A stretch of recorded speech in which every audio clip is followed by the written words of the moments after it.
नमस्कार दोस्तों, कैसे हो आप सब। मेरा नाम है विजय कुमार और आप देख रहे हैं कॉमिक्स पिटारा चैनल को। दोस्तों, अगर आप इस चैनल पर नए हैं तो इस चैनल को सब्सक्राइब कर हमें सपोर्ट करें ताकि हम आपके लिए आगे भी अच्छी अच्छी वीडियो बनाते रहें। दोस्तों, आपके सब्सक्राइब करने से और आपके सपोर्ट करने से ही हमें मोटिवेशन मिलता है और हम प्रेरित होते हैं कि और भी अच्छी अच्छी वीडियो बनाएं। तो चलिए भोकाल की इस शानदार कॉमिक्स को शुरू करते हैं जिसका नाम है कुबड़ा शैतान। इसका कवर पेज देख सकते हैं आप।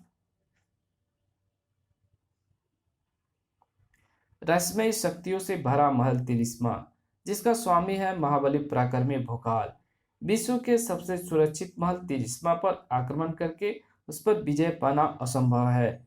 फिर आज जो तिलिस्मा के आसपास घट रहा है वो उसकी सुरक्षा के लिए है या उस पर विजय हासिल करने के लिए। महल को चारों तरफ से घेर लो। तिलिस्मा के अंदर मौजूद इन पराक्रमियों के मस्तिष्क में हथौड़े की भांति बज रहा था वो सवाल, ये क्या हो रहा है भोकाल। राज्य के सैनिक तिलिस्मा को क्यों घेर रहे हैं? कारण बाहर जाकर ही पता चल सकेगा। आओ। कारण उन महारथियों को भी भौचक्का कर देने वाला था। क्या तुम हमें बंदी बनाने आए हो? हाँ महाबली, राजा का यही आदेश है। राजा का आदेश? ये राजा कहाँ से आ गया? राज्य पर तो रानी मोहिनी का शासन था रात्रि के चौथे पहर तक, परंतु रात्रि के समाप्त होने के साथ ही वो भी समाप्त हो गया। ये राजा है कौन और उसने हमें बंदी बनाने का आदेश क्यों दिया? ये तो आपको राज दरबार में पहुंचकर ही पता चलेगा। सैनिकों, ले चलो इन्हें। अतिक्रु क्रोधित हो उठा। ठहरो, जिसने भी हमारी तरफ बढ़ने का प्रयत्न किया मैं उसकी टांगें तोड़ दूंगा। नहीं मित्र अतिक, इसमें इनका कोई दोष नहीं है। ये तो अपने कर्तव्य का पालन कर रहे हैं।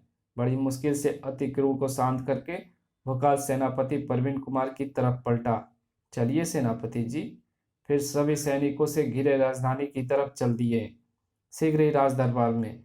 वैसे तो इसकी कोई आवश्यकता नहीं भोकाल, परंतु फिर भी मैं तुम्हें अपना परिचय दिए देता हूँ। मेरा नाम विवेक मोहन है, स्वर्गीय राजा विकास मोहन का बड़ा भाई, विकास नगर का वर्तमान राजा, और उधर बैठी तुम्हारी पत्नी रूपसी का पिता। ओह, मैं विकास नगर का राजा कोई सैनिक विद्रोह करके नहीं, राज्य के सभी दरबारियों और गणमान्य व्यक्तियों की सर्वसम्मति से बना हूँ। मोहिनी ने भी सहर्ष मुझे राजा मान लिया है। ओह, एक ही रात में प्रजा और रानी मोहिनी ने इसे राजा बना दिया। कैसे हो गया ऐसा? प्रत्यक्ष तौर पर बोला भोकाल। हमें बंदी बनाकर यहाँ बुलवाने का तात्पर्य क्या है? विकास नगर का राजा बनते ही मैंने पहले प्रण ये किया कि मैं अपनी पुत्री रूपसी को उसका अधिकार दिलवाऊंगा, इसलिए हमने तुम्हें यहाँ बुलवाया है। पूरे समाज के सामने तुम्हारा रूपसी के साथ विवाह हुआ है भोकाल। ये तुम्हारी पत्नी है, इसलिए मैं तुम्हें रूपसी को ससम्मान अपनाने और इन सभी विदेशियों को तुरंत ही राज्य छोड़कर चले जाने का आदेश देता हूँ। सभी आश्चर्य से उसकी तरफ देख रहे थे। इसी के साथ भोकाल का विरोध भरा स्वर पूरे राज दरबार में गूंज उठा। ये झूठ है, रूपसी मेरी पत्नी नहीं, मेरे साथ इसके अधूरे फेरे हुए हैं। यह बात भी सारी दुनिया जानती है कि वे फेरे छल और फरेब से लिए गए थे। धोखे से किया गया विवाह कहीं मान्य नहीं होता। हम सभी बाहर से जरूर आए हैं, लेकिन विकास नगर की भूमि और प्रजा को अपने प्राणों से ज्यादा चाहते हैं। इस राज्य के मान सम्मान को सैकड़ों बार हमने अपने प्राणों पर खेलकर बचाया है। राजा विकास मोहन ने स्वयं हमें इस राज्य की नागरिकता प्रदान की थी। हाँ, तुम चाहो तो तुरीन को दासी बनाकर रख सकते हो। मान्यवर, तुरीन की इस अपमान ने भोकाल को क्रोध से चीखने को मजबूर कर दिया, लेकिन भोकाल से भी तेजी से चीखा राजा विवेक मोहन। चीख मत भोकाल, तुम इस निर्णय को मानने के लिए वचनबद्ध हो। असहाय ढंग से भोकाल सिर झुकाए बैठी रानी मोहिनी की तरफ पलटा। भोकाल के साथ अन्याय हो रहा है रानी जी, और आप चुपचाप बैठी हैं। कुछ बोलिए रानी जी, कुछ बोलिए। उफ नहीं। भोकाल की तड़प तुरीन से ना देखी गई। बिफरी सेवनी सी दहाड़ी वो। मत चिल्लाओ, मत चिल्लाओ भोकाल, यहाँ तुम्हारी कोई नहीं सुनने वाला। सब मिले हुए हैं, सभी ने मिलकर हमारे विरुद्ध ये षड्यंत्र रचा है। खामोश दुष्ट लड़की, तूने ये कहकर सारे दरबार का घोर अपमान किया है। तुझे इसका ऐसा दंड मिलेगा कि तेरी आत्मा भी थर्रा उठेगी। सैनिकों, इसकी गर्दन इसके धड़ से अलग कर दो। राजा का आदेश पाकर जो बहुत से सैनिक तुरीन की तरफ बढ़े तो वहीं रुक जाओ, अन्यथा भून कर रख दूंगी। ओह! दूसरी तरफ से तुरीन की तरफ बढ़े सैनिकों को अतिक्रु का सामना करना पड़ा। अतिक्रु के होते तुम क्या, मृत्यु भी तुरीन का बाल बाका नहीं कर सकती। सुतान, वेनु, लड़ाकी और पीकू भी इस लड़ाई में कूद पड़ते अगर भोकाल ना चीख पड़ता। रुक जाओ साथियों, ये तुम क्या कर रहे हो? राज सैनिक पर हाथ उठाना अपराध है। रुक जाओ तुम, हम वार्ता से इस समस्या को सुलझा लेंगे। अब वार्ता से कुछ नहीं होने वाला मित्र भोकाल, वो देखो, तुरीन को समाप्त करने के लिए सैनिक पलटन आ रही है। तुम पीछे हटो, मैं उन्हें रोकता हूँ। मारो इन सबको। अतिक्रु ने कांसे की भारी मूर्ति को उठाकर उस पर सभी तलवारों को रोका। टना टना, रुक जाओ, पीछे हटो। समझ में नहीं आ रहा है कि इन सैनिकों को क्या हो गया, जो ये मेरी बात सुनकर शांत होने की जगह उग्र होते जा रहे हैं। सैनिकों को उग्र होने से ना रोक पाया भोकाल तो उसे अपने साथियों से निवेदन किया, मैं जानता हूँ तुम्हारे आगे यह सैनिक भुनगे से ज्यादा कुछ नहीं है, लेकिन ये सभी निर्दोष हैं, इसलिए तुम्हें इन पर वार नहीं करना, मात्र अपना बचाव करो। तुम्हें मेरी सौगंध। ठीक है मित्र भोकाल, जैसा तुम चाहते हो वैसा ही होगा। अब वार करने की जगह सभी अपने बचाव में जुटे हुए थे। इधर सिंहासन पर बैठा राजा विवेक मोहन क्रोध से सूखे पत्ते की तरह कांप रहा था। उसकी आंखों में शैतानी सी हिंसकता साफ नजर आ रही थी। मुंह से निकल रही थी किसी दरिंदे सी गुर्राहट, जिसे देखकर पास बैठी रूपसी बुरी तरह हैरान थी। उफ, ये पिताजी को क्या हो रहा है? सैनिकों को हारता देख इतने क्रोधित क्यों हो गए हैं? और इसके मुख से तो विचित्र सी और इनके मुख से तो विचित्र सी गुर्राहट क्यों निकल रही है? अचानक रूपसी की निगाहें राजा विवेक मोहन के लबादे से बाहर निकले हाथ पर पड़ी तो मानो सांस लेना ही भूल गई। ओह नहीं, ये पिताजी के हाथ को क्या हुआ? उफ! अबे रूपसी हैरान हाथ को देख ही रही थी कि राजा विवेक मोहन की प्यार भरी आवाज ने उसे चौंकाया। क्या हुआ रूपसी? कुछ नहीं, कुछ भी तो नहीं। ओह, पिताजी के दोनों हाथ अब सामान्य हैं। अभी अभी मैंने जो देखा वो कहीं स्वप्न तो नहीं था। इधर भोकाल, अतिक्रूर, तिरवीन, सुल्तान वगैरह अपना बचाव करते हुए बाहर की तरफ बढ़ रहे थे, तभी साए साए सनसनाए ये विशेष बाण और उन लोगों का रास्ता रोक लिए। ये बाण कहाँ से आए? किसने फेंके? मैंने, आपकी इस दासी सुलोनी ने, और ऐसा मैंने इसलिए किया कि मैं आपको पाप से बचाना चाहती हूँ। कौन सा पाप किया है मैंने? भोकाल के इस सवाल पर आंसुओं से लबालब भर गए वे मृग से नयन। ये आप मुझसे नहीं, अपने हृदय से पूछिए स्वामी। पहले तो आपने तुरीन नामक इस मोहिनी के रूप और मोह के जाल में फंसकर मुझे अपनी पत्नी मानने से इनकार कर दिया। अब यही आप राजकुमारी रूपसी के साथ करने जा रहे हैं। मेरे परमेश्वर, आप इस मोहिनी के मोह जाल से निकलकर हमें अपना लीजिए। जलबिंद मछली की भांति तड़पता हुआ मत छोड़िए हमें। मैं आपके पांव पड़ती हूँ स्वामी, ऐसा अनर्थ मत करिए। सभी के चेहरे पर प्रश्नवाचक चिन्ह पड़े हुए थे। सभी दंग अवस्था में खड़े देखते रह गए। इस स्थिति का लाभ उठाते हुए चीखा राजा विवेक मोहन, भोकाल किसे छोड़ेगा किसे अपनाएगा, इसका निर्णय बाद में होगा। फिलहाल इन सभी को बंदी बनाकर बंदी गृह में डाल दिया जाए। नहीं पिताजी, ऐसा मत कीजिए, यह सब तुम्हारी ही भलाई के लिए किया जा रहा है पुत्री, इसलिए इस कार्य में अड़चन ना बनो। इधर राजा विवेक मोहन ने बड़े प्यार से रूपसी को समझाया और उधर सभी को बंदी बना लिया गया।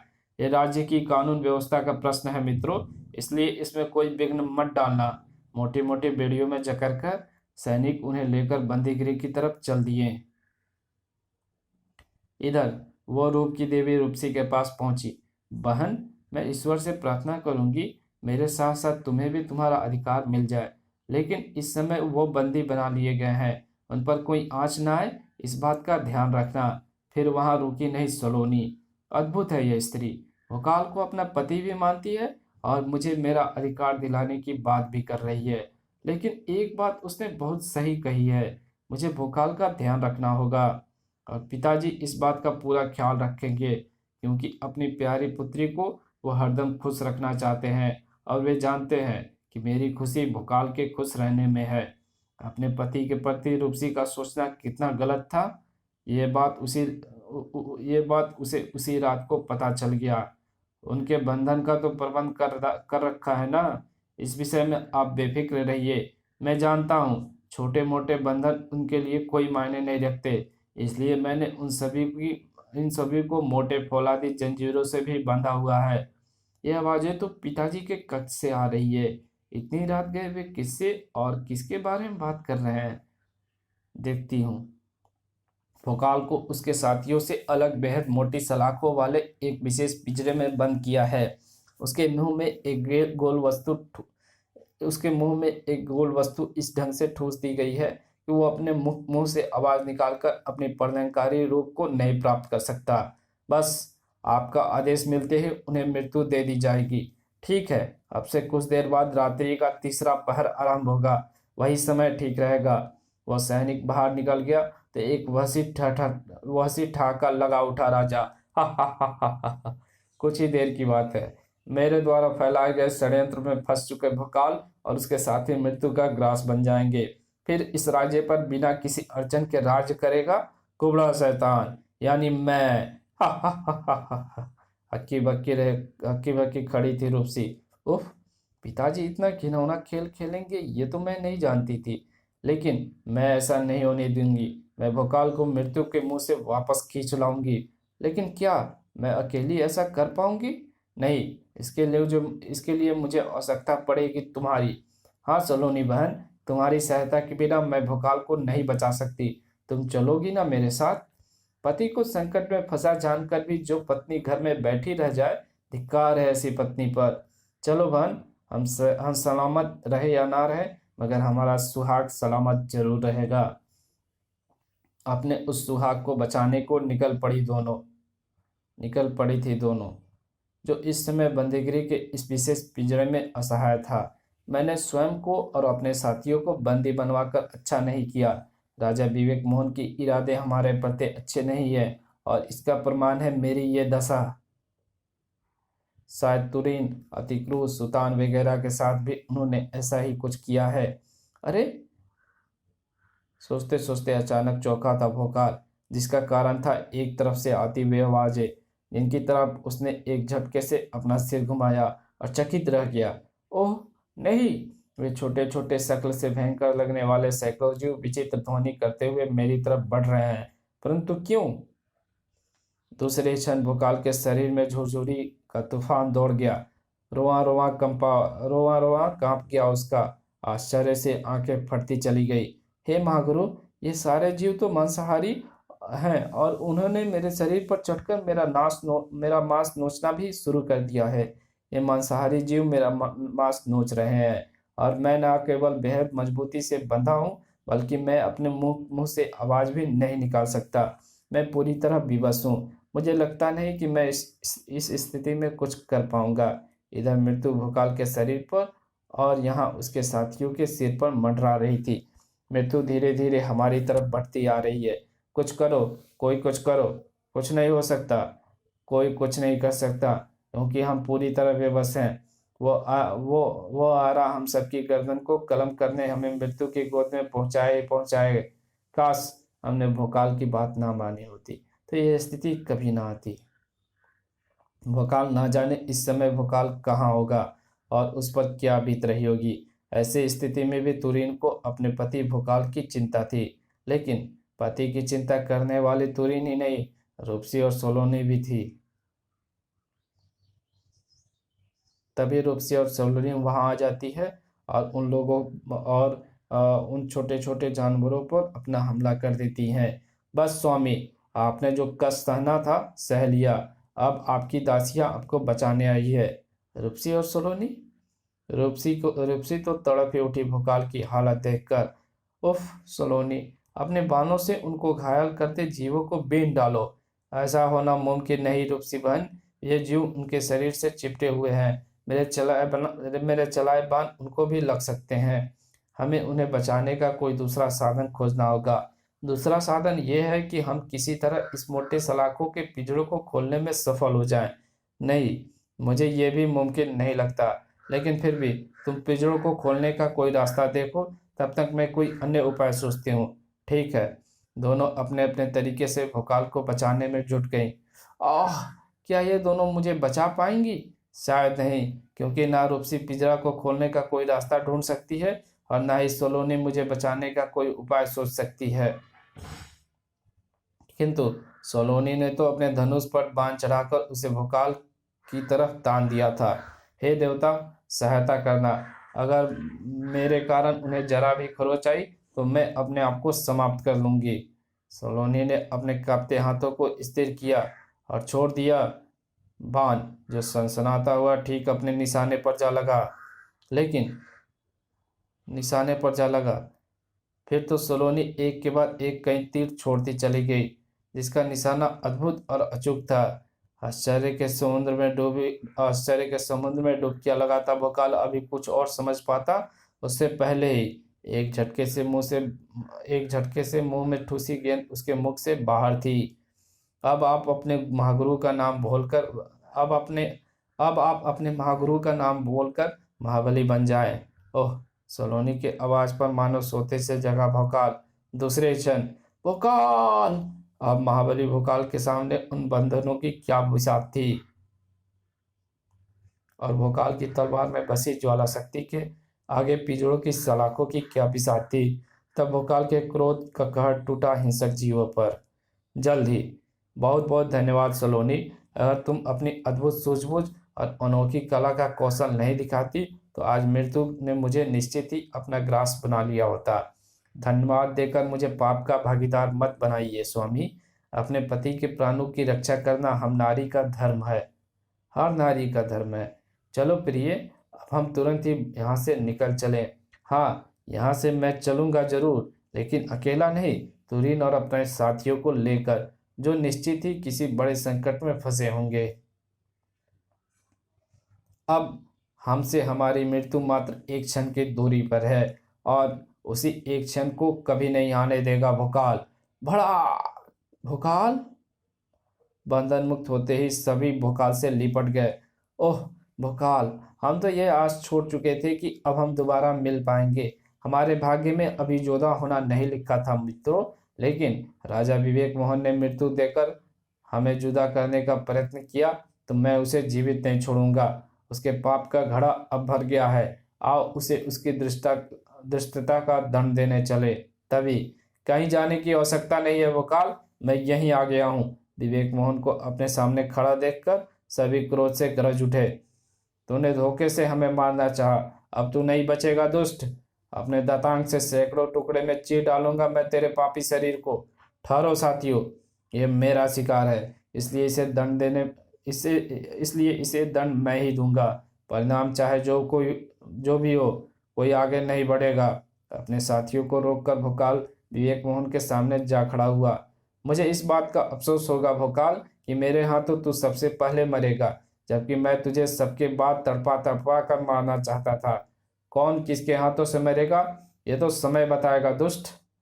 कहते हुए भोकाल ने तलवार घुमा दी, लेकिन विवेक मोहन ने न सिर्फ स्वयं को बचाया, बल्कि अब मेरी बारी है भोकाल, और मुझे विश्वास है कि तू मेरे वारों से नहीं बच सकता।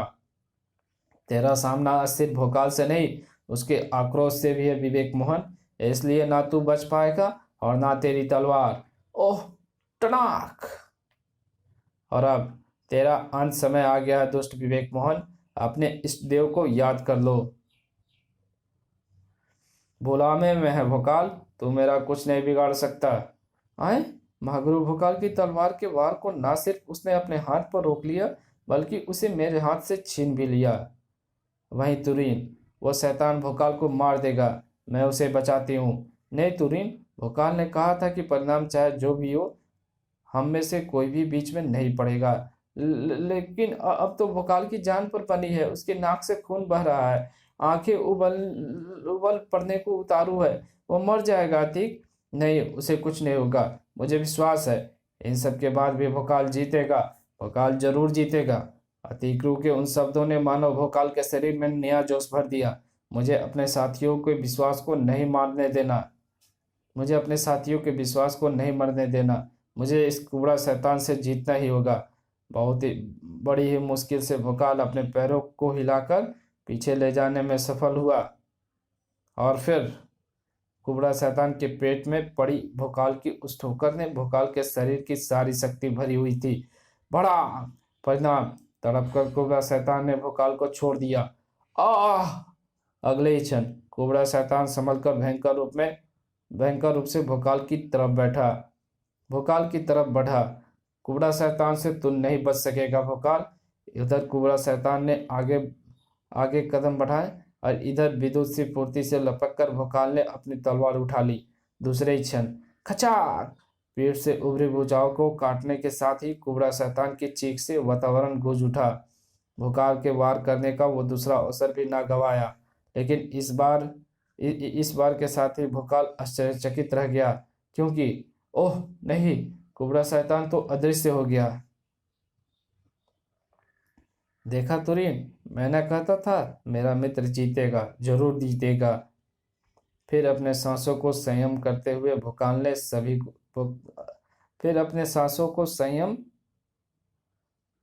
भोकाल को सभी ने घेर लिया। इसी के साथ ये कहानी समाप्त होती है। मिलेंगे एक नई कॉमिक्स में। तो दोस्तों चलिए तब तक के लिए विदा लेते हैं। हंसते रहिए।